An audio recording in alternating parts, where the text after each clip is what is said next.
The date for Fusaka, Ethereum's next major upgrade, has officially been locked in. Historically, ETH's price tends to rally around these upgrades, especially when the broader crypto market is bullish. And with Q4 of the fourth year of crypto's 4-year cycle historically showing strong gains, ETH's price could be about to explode. That's why today, we're breaking down everything you need to know about Fusaka, including what changes are being implemented, what it means for Ethereum's future, and how it could impact ETH's price. My name is Lewis, and if you hold ETH, or even if you don't, this is a video you don't want to miss. Firstly, I need to start by saying I am not a financial advisor, and nothing in this video is financial or investment advice. It's educational content intended to inform you about an upcoming Ethereum upgrade. If that sounds good, prove it by punching that like button, and let's get into it. Now, if you've never heard of the word Fusaka before, here's everything you need to know. Fusaka is the name of a major upgrade to Ethereum's blockchain, scheduled for December 3rd. Like other major upgrades before it, Fusaka will be implemented as a hard fork, which means both the consensus and the execution layers will be upgraded at the same time. As a fun fact, each consensus layer upgrade is named after a star, in this case, Fulu, and each execution layer upgrade is named after a location that's hosted DevCon, in this case, Osaka. Fusaka is just a portmanteau of both names. Nerds, eh? Anyway. So far, Fusaka has been successfully deployed on 3 testnets. The first test was on Holeski on October 1st, which happened to mark Holeski's final use before it's shut down. The second test was on Sepolia on October 14th, and the third test was on Hudi on October 28th. All deployments went smoothly, which will be welcome news for ETH holders, and boy, do they need it. As for the mainnet launch, this was originally planned for early November, but is now locked in for December 3rd. So then, what exactly is Fusaka?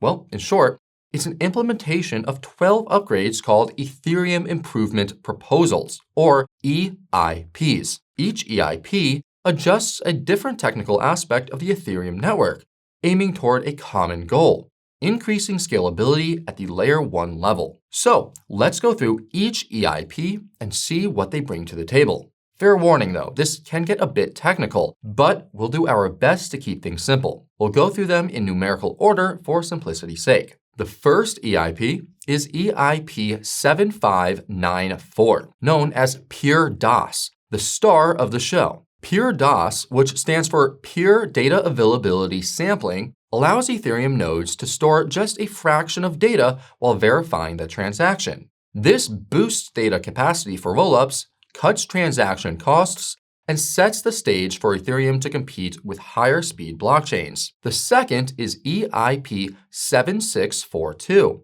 which optimizes how the execution layer shares and manages data receipts. The third EIP is 7823, which prevents certain denial of service or DOS attacks. It also introduces more consistent gas pricing and predictable costs for Layer 2 smart contracts. The fourth EIP is 7825, which introduces a transaction gas limit to prevent a single transaction from hogging most of the space in a block, which improves network fairness, stability, and predictability in block validation times. The fifth EIP is 7883, which makes the network more economically sustainable and prevents attackers from abusing underpriced operations.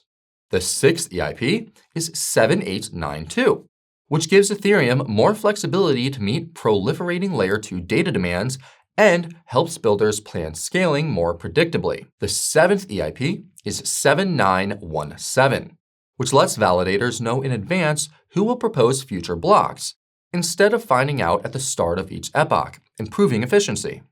The eighth EIP is 7918, which reduces dramatic fee spikes and prevents the blob fee market from collapsing. The ninth update is EIP 7934, which protects the network from oversized blocks that could cause congestion or instability and ensures consistency with the consensus layer's limits. The 10th EIP is 7935, which directly increases mainnet throughput by reducing transaction queues and speeding up confirmations. The 11th EIP is 7939, which makes Ethereum faster and cheaper to use. and especially benefits zero-knowledge proof functions. Last but not least, we have EIP 7951, which allows Ethereum to verify signatures from devices like iPhones, Androids, and hardware wallets, improving Ethereum's integration with existing Web 2 infrastructure. Man, that was a lot to get through, so well done for hanging in there. So, now that we know what Fusaka is, the next order of business is figuring out what it means for Ethereum's future. Well, unlike previous upgrades that introduced visible user experience, or UX, improvements like smart wallets and account abstraction, Fusaka's improvements are mostly under the hood, refining how data is processed within the Ethereum network. This means that in the short term, Fusaka might not be that exciting. However, in the long run, it's going to be bullish for ETH. That's because it targets two of Ethereum's most critical aspects: scalability and security, both key factors for institutional adoption. Naturally, the more appealing Ethereum is to institutions, the more bullish this is for ETH's price. Not only that, but Fusaka's focus on fine-tuning Ethereum's infrastructure also brings it closer to addressing the so-called blockchain trilemma. For those unfamiliar, the trilemma is a term coined by Ethereum creator Vitalik Buterin and posits that no blockchain can simultaneously achieve security, decentralization, and scalability. Ethereum was built to prioritize decentralization and security at the expense of scalability. Fusaka represents a meaningful step towards balancing the trade-offs so that scalability isn't left behind. Again, this is primarily because of EIP 7594, aka Pure DOS, which solves Ethereum's data availability bottleneck for Layer 2 rollup solutions. For context, Layer 2 rollups work by bundling or rolling up thousands of transactions into one and posting receipt of that processed bundle back to Ethereum's base chain as a package, or more accurately, a data blob. In order to do this though, Ethereum nodes have to download all the data for those transactions to verify them. And as Layer 2s have proliferated, this has created massive demand for this data, creating a major bottleneck that makes running a node more expensive. This poses a threat to decentralization, because more expensive nodes means fewer people could run them. However, Pure DOS allows nodes to check small, random bits of data instead, removing the need to download the full dataset, eliminating that bottleneck. This not only means less network congestion, but it also means that running a node is more accessible, which also enhances decentralization. There is a trade-off, however. That's because Pure DOS creates a three-tier system with validator nodes, full nodes, and super nodes. Super nodes are the ones that download the full dataset, rather than just a portion. They're more powerful than standard full nodes, but require more bandwidth. So they'll likely be run by large-scale operators like RPC providers or major staking services that require full access to the full dataset. Some core Ethereum developers have raised concerns that this concentrates the full data layer to a few major players, while others say that the design is safe since the system only depends on their availability, not their trust. Aside from Pure DOS though, Fusaka also brings changes that make Layer 1 transactions faster and cheaper. This means more activity on Ethereum, and that means more demand for ETH. Fusaka's focus on scalability may even reduce the need for some users to rely on Layer 2 solutions, which further boosts ETH demand on the Layer 1 chain. Fusaka also makes it more efficient for builders to develop apps with greater flexibility and lower costs, driving long-term innovation on Ethereum. It also improves Ethereum's UX, which will support its long-term adoption. After all, signing transactions with your phone's Face ID or biometrics is far easier than manually approving transactions with unreadable code strings. So, put together, Fusaka makes the future look bright for Ethereum, and potentially for ETH's price. And if you're looking to ride the upcoming Ethereum wave, then you'll want to buy some ETH. And the best way to do that is to use the Coin Bureau's deals page. That's where you'll find exchange sign-up bonuses of up to $100,000, trading fee discounts of up to 50%, and deposit cashbacks of up to 75% on the best crypto exchanges. Just hit the link in the description or scan this QR code, which will take you right to the deals page. There, you'll see all of our offers across a range of exchange partners. Simply click one of the Sign Up Now buttons, and that should take you right to the deal. These deals won't be around forever, though, so take advantage of them while you can using the link in the description below, or by scanning the QR code on the screen now. Now, this begs the question, how could Fusaka impact ETH's price? The answer can be found by looking at how ETH's price reacted to previous upgrades.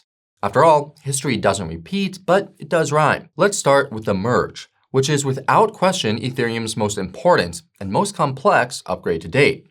The merge took place on September 15th, 2022, and transitioned Ethereum proof of work to a proof of stake blockchain. In the 2 months leading up to the merge, the hype was unavoidable, and ETH's price rallied 57% as a result. However, the merge itself turned into a sell the news event, with ETH dropping 24% in the following week. In retrospect, this was highly predictable. Everyone in crypto was talking about the merge. The weak macro backdrop didn't help either. High inflation and rising interest rates put significant pressure on risk assets. The next major upgrade was Shapella, which took place on April 12, 2023. In short, Shapella allowed the ETH that was staked in preparation for the merge to be unstaked for the first time since the Beacon Chain's launch in 2020. Shapella was seen as a key step to unlocking liquidity for Ethereum, and ETH rallied 35% in the month before its mainnet launch. It rose another 11% after deployment, but then it fell about 13%, which pretty much wiped out all of those post-launch gains. Again, though, this sell-off was largely driven by lingering concerns over broader market and macro conditions at the time. The second major upgrade was Denkun, which was rolled out on March 13th, 2024. It introduced proto-Denkin sharding and data blobs to boost Layer 2 rollup scalability. Denkun was highly anticipated, with ETH rallying 84% in the 6 weeks leading up to the deployment. However, it became another sell the news event, with ETH dropping 25% in the following week. And this brings us to Pectra, the most recent upgrade before Fusaka. Pectra was rolled out on May 7th, 2025, introducing several UX improvements to the Ethereum mainnet, including smart wallets, higher validator staking limits, and more. And if you want a deeper dive into Pectra, well, then you should check out the video on that right over here. Anyway, Pectra followed a steep decline in ETH's price from mid-December 2024 to early April 2025, during which it dropped over 60%. The month before deployment marked the local bottom, with ETH recovering 23% before mainnet deployment. After Pectra was fully implemented, ETH surged another 50% in the following week. Not bad at all. So, what does this mean for Fusaka? Put simply, it looks like Fusaka could mark a pivotal moment and help spark a solid recovery rally for ETH. Whether this could push ETH to new all-time highs is up for debate, and let's face it, in current market conditions, it's pretty unlikely. If history is any guide, we're more likely to see ETH recover slightly as Fusaka brings optimism back to Ethereum enthusiasts before selling off again when the hype cools down. However, there is a difference this time around. And that's simply because ETH is well positioned to outperform BTC and most altcoins in the short to medium term, irrespective of what happens with Fusaka. Still, we wouldn't be surprised if Fusaka became the catalyst that kickstarts ETH's upward trajectory, or the catalyst that marks the end of an upcoming rally. So by now, you should have a clear sense that Fusaka is likely bullish for Ethereum and could spark ETH's long overdue rally. That said, any skepticism about this is understandable given ETH's brutal price action recently. So, if Fusaka doesn't do the trick, what could?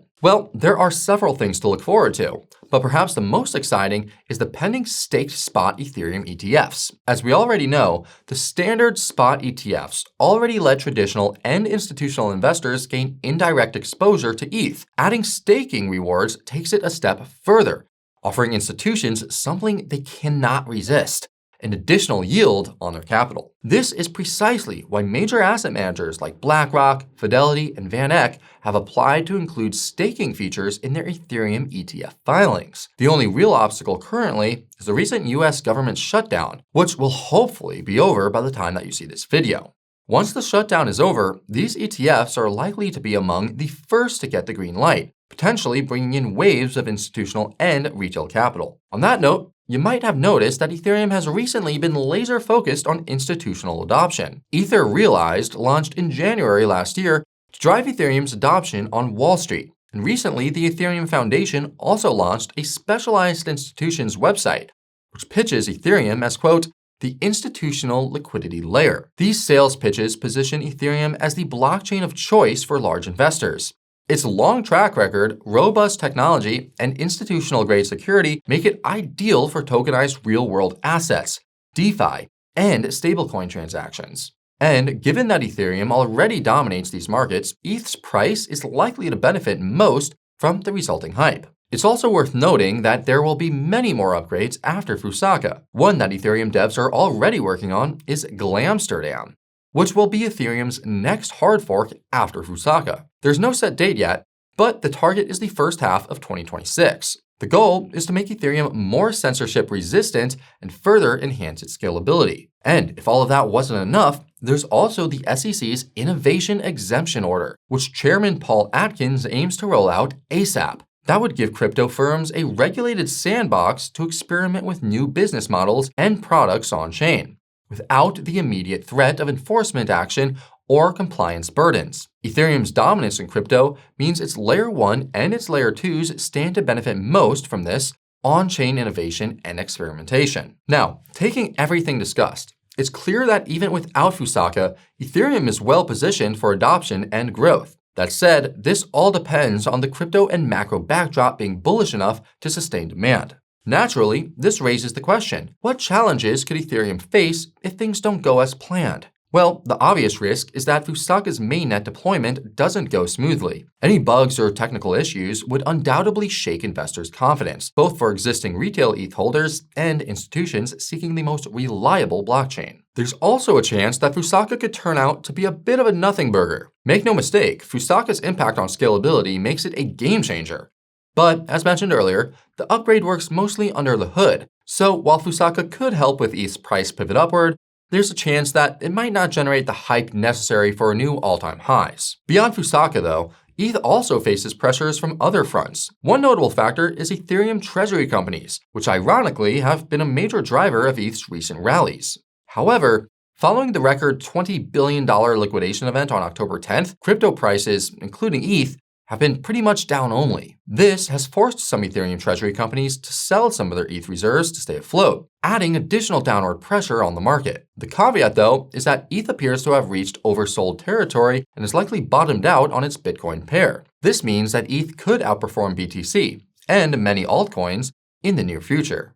It's also worth noting that Bitcoin dominance has been on a downtrend since July, suggesting a rotation into altcoins could be closer than we think, with ETH being the logical first step. All we need for ETH to outperform is a bullish catalyst, and Fusaka could be that very thing. And that's why we're bullish on ETH, even amid the recent volatility. Could ETH reach new all-time highs? Well, only time could tell. That said, we wouldn't be surprised if ETH rallies far more than many expect, so maybe don't rule it out. But what do you think? Will Fusaka spark a major ETH rally, or is it going to be pretty much a nothing burger? Share your thoughts in the comments below. And if you want to see what caused Bitcoin to crash recently, well, you should check out that video right over here. And if you're wondering if altcoin ETFs could drain liquidity from their treasury companies, well, you should check out that video right over here. And that's going to be all for me today, so thank you so much for watching, and I'll see you in the next one. This is Lewis, signing off.